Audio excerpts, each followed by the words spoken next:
njeriu i cili vendos të bëjë diçka dhe këtë vendim ne e quajmë niyeti.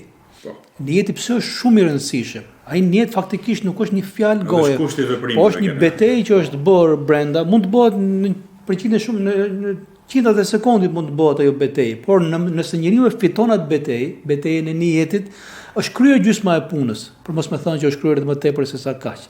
Edhe të parët tanë pse kanë pas thënë e kanë bën niyet si Ramazani. Kanë bën niyet Ramazani për këtë punë. Për çdo vepër. Për çdo gjë. Po të niyeti gjë e kanë bën niyet mos ma kthem.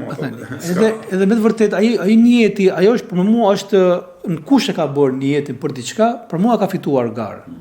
Pse? Sepse ai ka fituar me veten e tij. Ai ka dalë, më thënë, ka thënë jo, unë e bëj këtë punë. Edhe unë kam vendosur që do ta bëj këtë punë.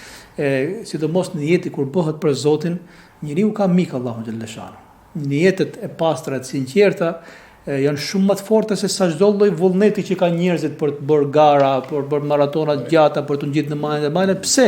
Sepse ti ke Zotin që të ndihmon kur e bën niyetin edhe për të fituar kënaqësinë e Zotit.